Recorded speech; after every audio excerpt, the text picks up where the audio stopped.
ट्रेनची सोय सुरू केलेली आहे, सुरुवात झालेली आहे. एक 2-5 दिवसापासून ट्रेन सुरू झालेले आहेत. मुंबईतून सुरू होत आहेत, पुण्यातून सुरू होत आहेत. पण हे करत असताना गर्दी होता कामा नये. जर गर्दी उसळली तर तुम्हाला माहिती आहे धोका अजून आपल्या अवतीभोवती फिरतोय. धोका काय टळलेला नाही, संकट टळलेलं नाही आहे. गर्दी झाली तर पुन्हा हे सगळं ठप्प होईल. आणि म्हणून मला असं वाटतं की या सर्व मजुरांना मी सांगतोय, मजदूर आहेत, कर्मचारी आहेत, इतर नागरिक आहेत, कि आपको परेशान होने की कोई आवश्यकता नहीं है. आज तक जिस संयम और संयम आपने जो बनाए रखा है, संयम बनाए रखें. महाराष्ट्र की सरकार पूरी तरह से आपके साथ है. आपका सहयोग हम दोनों के लिए अच्छा रहेगा क्योंकि संकट बहुत ही गंभीर है. जैसे मैंने अभी अभी कहा कि महाराष्ट्र सरकार और जहां भी आप जाना चाह रहे हो उस राज्य की सरकार और केंद्र की सरकार आपस में बात चल रही है. रेलवे की व्यवस्था हो रही है, बस की व्यवस्था हो रही है. जैसे जैसे जैसे उपलब्धि बढ़ती जाएगी हम आपको बताते रहेंगे. पण हे करताना कुठेही अफवेला बळी पडू नका. कारण कोणतरी सांगते की इथून ट्रेन सुरू होणार, मग ही गर्दी तिकडे जाते. आता काल जे घडलं, आज पहाटे जे घडलं, अत्यंत दुर्दैवी आहे. खरं म्हणजे संभाजीनगरवरून ट्रेन सुरू होत आहेत, ट्रेन सुरू झालेल्या आहेत. पण ही जी लोक होती ती रस्त्याने न जाता रेल्वे रुळावरून निघाली, कारण त्यांना भुसावळला जायचं होतं. आता खरं त्यांना कोणी सांगितलं भुसावळला जायला कल्पना नाही. पण भुसावळला जाताना चालून चालून थकली आणि मध्ये करमाड नावचं गाव आहे, तिथे त्या रेल्वे ट्रॅकवरती बसली. पहाटेचा सुमार होता, थकलेले होते, बसले, तिथेच डोळा लागला आणि दुर्दैवाचा घाला आला.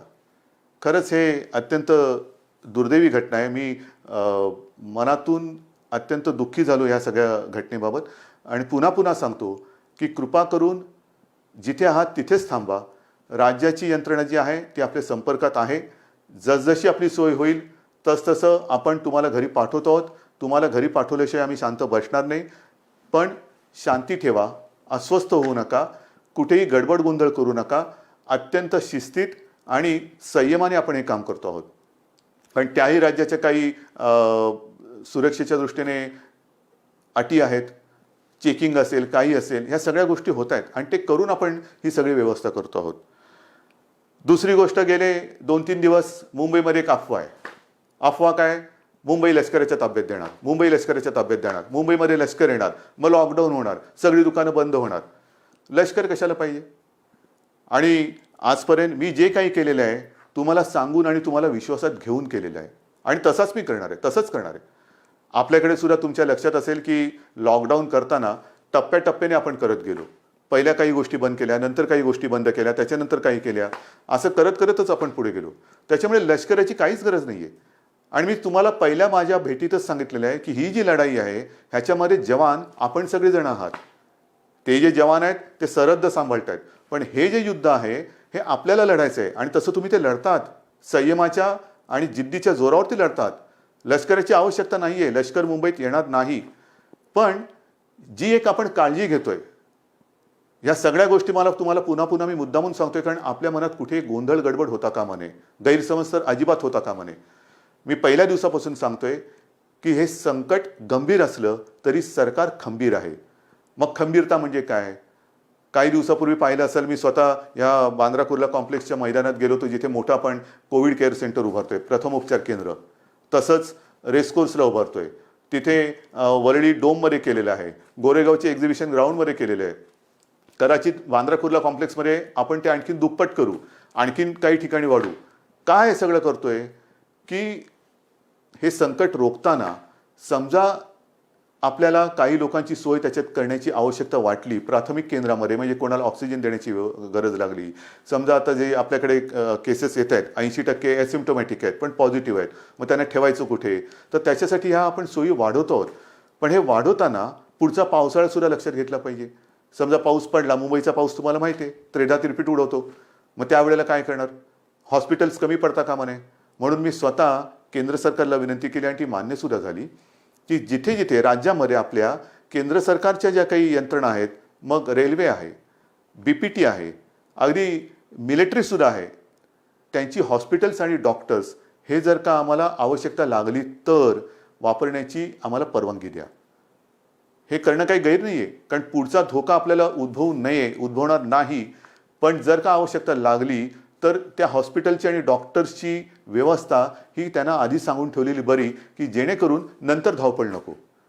आणि त्याच पद्धतीने आणखीन एक माझ्या मनात विचार आहे, कारण आता सगळ्या यंत्रणा आपल्या प्रचंड तणावाखाली काम करत आहेत. डॉक्टर्स आहेत, नर्सेस आहेत, आपले सफाई कामगार आहेत, आपली महसूल यंत्रणा आहे, पोलीस तर आहेतच. पोलीस तर पाऱ्यावरती राहून तणावाखाली थकून जात आहेत, काही आजारी पडत आहेत. काही पोलीस तर बिचारे मृत्युमुखी पडले, आपल्यासाठी लढताना मृत्युमुखी पडले, आपल्यासाठी लढताना ते आजारी पडत आहेत. तणावाखाली त्यांना विश्रांती घ्यायला एक क्षणभर सुद्धा मिळत नाहीये. त्यांना सुद्धा थकवा आहे. माणसं आहेत ही, डॉक्टर सुद्धा माणसं आहेत, पोलीस सुद्धा माणसं आहेत. आजारी पडल्यानंतरच बाजूला करणं हा क्रूरपणा ठरेल. त्यांना सुद्धा मरे कुठेतरी एक विश्रांती देण्याची गरज आहे. आणि त्याच्यासाठी माझ्या मनात एक विचार आहे, तोही आत्ता आपल्याला सांगतो, पण ह्याचा लगेच चुकीचा अर्थ लावू नका.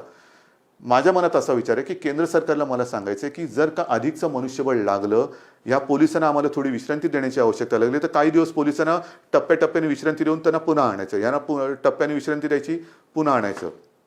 समजा काही पोलीस आजारी पडलेत, त्यांना निदान बरे होण्याची तरी वेळ दिली पाहिजे. बरं झाल्यानंतर त्यांच्यातला थकवा तर गेला पाहिजे. तर तोपर्यंत जर अधिकचं मनुष्यबळ लागलं तर ते केंद्र सरकारकडे आपण कदाचित मागणी करू. मग ते मागितल्यानंतर लोक म्हणजे काही जण काय म्हणतील, बघा यांनी लष्कर बोलवलं. लष्कर नाही, पोलिसांच्या बद्दल जर का त्यांचा थकवा किंवा ना त्यांना विश्रांती देण्यासाठी मनुष्यबळ लागलं तर त्याची आपण मागणी करणार आहोत. म्हणून सगळ्या बाजूने आपण तयारी करतो आहोत. हॉस्पिटलची सोय करतोय, डॉक्टर्सची सोय करतो आहोत, पोलीस लागले तर त्यांची सोय करतो आहोत. पण हे करताना तुमच्या मनात कुठेही भीती किंवा गैरसमज असता कामा नये. म्हणून हे मी मुद्दामून तुम्हाला आज सांगतो आहे. या सगळ्या गोष्टी करत असताना आणखीन एक महत्त्वाचा विषय आहे, परप्रांतीय मजुरांना आपण पाठवतो आहोत. तसंच त्या राज्यात आपली जी काही मजूर असतील त्यांना आपण परत आणतो आहोत. ट्रेननी येतील, ट्रेननी जातील. काही वेळेला बसेस, जसं कोट्याचे विद्यार्थी आपण बसेस पाठवून त्यांना घेऊन आलो. इतर राज्यात काही आपले विद्यार्थी आहेत त्यांना आपण घेऊन येणार आहोत. काही ठिकाणी तर राज्यांतर्गत विद्यार्थी कुठे कुठे अडकलेले आहेत. राज्यांतर्गत वाहतुकीचं काय, तुम्ही बाहेरच्या लोकांना पाठवतात, बाहेरच्या लोकांना आणतात, मग राज्यातल्या राज्यात आमचं काय. या सगळ्या गोष्टी आपण करणार आहोत. पण ह्या करताना सुद्धा मोजून मापून आपल्याला करावे लागणार आहेत. मोजून मापून. आपण गेल्या वेळेलाच मी सांगितलं होतं की आपल्या राज्यात रेड झोन, ऑरेंज झोन आणि ग्रीन झोन असे 3 झोन केलेले आहेत. त्याच्यात ग्रीन झोनमध्ये आपण जरा शिथिलता जास्त दिलेली आहे. ऑरेंज झोनमध्ये त्या प्रमाणात शिथिलता दिलेली नाही. आणि रेड झोनमध्ये त्यातल्या त्यात कंटेनमेंट झोन एरियामध्ये तर बिलकुल आपण शिथिलता आणत नाही आहोत, अजिबात नाही. कारण कंटेनमेंट झोन, रेड झोन इथे अजूनही आपल्याला या केसेस सापडत आहेत. विशेषतः मुंबईत आहेत, संभाजीनगर आहे, पुणे आहे, मालेगाव आहे, नागपूरमध्ये काही विभागात आहेत, अशा काही ठिकाणी आहेत. इकडे ये जा करता येणार नाहीये. कारण ही ये जा जर का आपण सुरू केली, मग इतके दिवस हे बंद ठेवून उपयोग करायचा. हा लॉकडाऊन सगळा फुकटच आहे. लॉकडाऊन म्हणजे मी मागेच बोललो होतो की गतिरोधक आहे. गतिरोधक. आजपर्यंत आपण याची गती रोखण्यामध्ये यश जरूर मिळवलेलं आहे, पण अजूनही चेन तोडण्यामध्ये आपल्याला यश नाही मिळालेलं. त्यांची जी साखळी आहे, त्या विषाणूची साखळी तोडण्यात अजून आपल्याला यश नाही मिळालेलं. ते आता तोडायचंच आहे. ते तोडल्याशिवाय आता राहायचंच नाही. कारण नाहीतर किती दिवस चालू राहणार. लॉकडाऊनचं काय होणार, 17 तारखेपर्यंत लॉकडाऊन आहे, पुढे काय होणार, किती दिवस आपण वाढवत राहणार. म्हणून आपला आता हा प्रयत्न असा असला पाहिजे की एकदाच काय ते आपण कडक ही सगळी बंधनं पाळूया आणि या विषाणूचा संसर्ग, ह्याचा जो काय प्रसार आहे तो कायमचा संपवूया. त्याच्यासाठी आता आपल्याला तयारी करायची. आणि हे करत असताना आता परदेशातून जी आपली लोक आहेत ती यायला सुरुवात होतील. काही ठिकाणी इतर देशात सुद्धा आपली लोक अडकलेली आहेत, काही विद्यार्थी अडकलेले आहेत. ते विमानाने त्यांची ये जा सुरू होईल, त्यांना पुन्हा क्वारंटाईन करावं लागेल. ह्या थोडंसं हे जेवढी आपण शिथिलता आणू तेवढी आपली जबाबदारी पण वाढते आहे. ती जबाबदारी पूर्ण ताकदीने आपल्याला पेलावी लागणार आहे. आणि म्हणून आपल्याला जी मी विनंती करतो आहे की आपलं जे सहकार्य आजपर्यंत तुम्ही दिलेलं आहात तेच यापुढे सुद्धा काही दिवसासाठी हे आपल्या सरकारला तुमच्यासाठी लागणार आहे. मग कोणीतरी मध्ये सांगतं की मुंबईमधल्या टेस्ट कमी करणार का, अजिबात नाही आहे. आजपर्यंत मी इतर राज्यांची तुलना नाही करत, पण गेल्याही वेळेला आकडा सांगितलेला तुम्हाला, 1.5-2 लाखाच्या आसपास महाराष्ट्राने टेस्ट केलेले आहेत. एकट्या मुंबईने लाखाच्या वरती टेस्ट केलेले आहेत. टेस्ट कुठेही कमी नाही होणार, अजिबात नाही होणार. जिथे जिथे आवश्यकता आहे तिथे टेस्ट ह्या चालू राहतीलच. मुंबईमध्ये मुंबई महापालिका, खाजगी जी रुग्णालय आहेत, ते डॉक्टर्स आहेत, फक्त त्याच्यामध्ये एक सुसंगती पाहिजे, एक वाक्यता पाहिजे. कोणी उठला आणि टेस्ट करून आला तसं नाही आहे. मी तर तुम्हाला पुन्हा एकदा विनंती करतो आहे, कारण जो काही मृत्यूदर आहे त्या मृत्यूदरामध्ये आपण बघितलं काही केसेस अशा आहेत की शेवटच्या टप्प्यात आपल्याकडे येत आहेत, शेवटच्या टप्प्यात. म्हणजे सगळं काही उपचाराच्या पलीकडे गेलेलं असतं तेव्हा ते येत आहेत आणि तिथे आपण काहीच करू शकत नाही. काही वेळेला तर असं होतं की एखादा रुग्ण आला तर त्याचा रिपोर्ट, टेस्टचा रिपोर्ट येण्याच्या आधी त्याचा मृत्यू होतो. आणि म्हणून मी वारंवार सांगतोय की जर कोणाला सर्दी, खोकला, ताप यासारखी लक्षणं आढळली तर तुम्ही न घाबरता, न डगमगता आपली फिवर क्लिनिक्स आहेत, आपले डॉक्टर्स आहेत, त्यांच्याकडे या, स्वतःहून या. आपण तर घरोघरी जाऊन चेकिंग तर करतोच आहोत, विचारपूस करतो आहोत, पण जर ज्यांना कोणाला ही अशी लक्षणं आढळली आणि ते स्वतःहून पुढे आले तर पुढचा जो काही उपचार आहे तो करणं हे सुलभ होईल. एक लक्षात घ्या, आजपर्यंत साधारणतः 18,000 पॉझिटिव्ह केसेस आपल्या महाराष्ट्रात आहेत. 18,000 आकडा मोठा आहे, पण जवळपास 3,25,000 रुग्ण हे पूर्ण बरे होऊन घरी पण गेलेले आहेत. दुर्दैवाने काही मृत्यू झालेले आहेत, पण 3,25,000 हाही आकडा बरंच काही सांगून जातो. आणि हा आकडा ज्यांना लक्षणं होती ती लक्षणं पूर्ण बरी होऊन, आणि काही जणांना लक्षणं नव्हती पण क्वारंटाईनमध्ये होते, त्यांचा तो काळ पूर्ण करून पुढची चाचणी निगेटिव्ह आल्यानंतर ते घरी गेलेले आहेत. हा रोजचा आकडा वाढत चाललेलाच आहे. घरी जाणारे, जसं रुग्णांची संख्या पॉझिटिव्हचा एक आकडा येतोय तसंच घरी जाणारे सुद्धा जात आहेत. त्यांचा तो क्वारंटाईनचा काळ, आयसोलेशनचा काळ, उपचाराचा कालावधी पूर्ण करून ते घरी सुद्धा जात आहेत. आज आणखीन एक माहिती मला मिळाली, जरा वेगळी माहिती. हा निसर्गाचा चमत्कार आहे. आपल्या इथे ह्या जेव्हापासून हा लॉकडाऊन वगैरे झाला त्यावेळेपासून काही ज्या महिला होत्या त्यांची प्रसूती झाली, त्याच्यापैकी काही ह्या कोविड पॉझिटिव्ह होत्या, कोविड पॉझिटिव्ह आहेत, पण त्यांची बाळं जी आहेत त्यांना कोविडची बाधा झालेली नाही. हा एक चमत्कार आहे.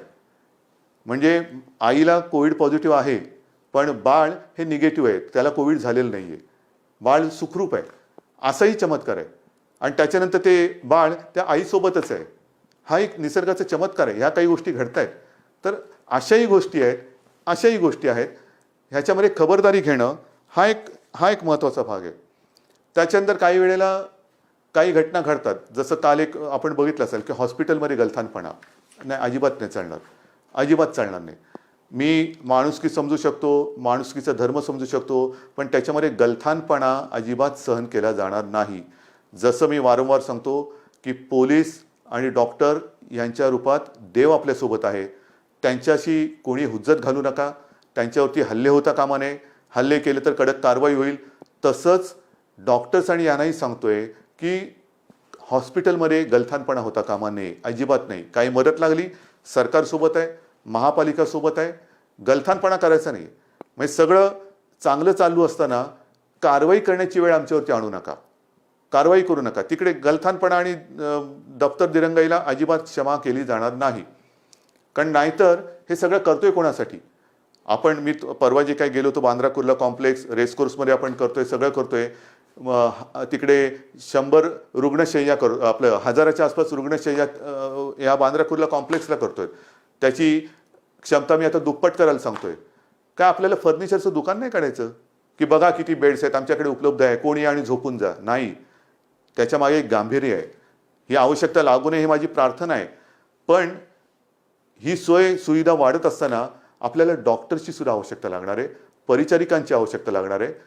कोविड योद्धा म्हणून मी आपल्याला आवाहन केलं होतं, त्याच्यात अनेक जणांनी प्रतिसाद दिलेला आहे.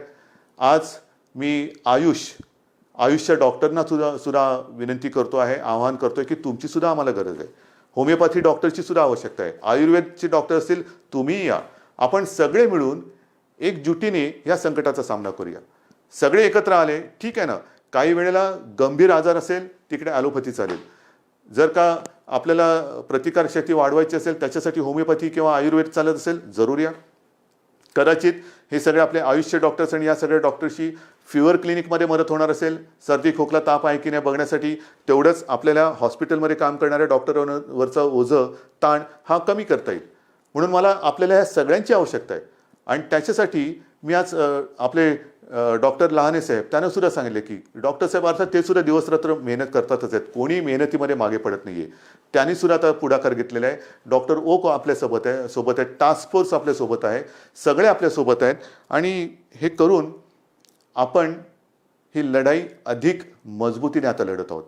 म्हणून मला हात जोडून विनंती करायची की हा जो आता लॉकडाऊनचा टप्पा आहे हा सतत आता वाढवत जायचं की नाही जायचं, लॉकडाऊनचं काय करणार हे तुम्ही ठरवायचं आहे.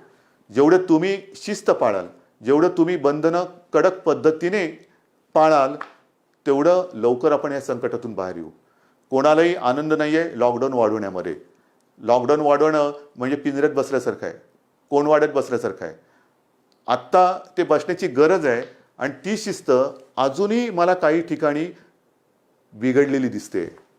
मग मुंबई असेल, इतर शहरं असतील, ही शिस्त बिघडवणं म्हणजे आपण आपलं संकट लांबवणं आहे.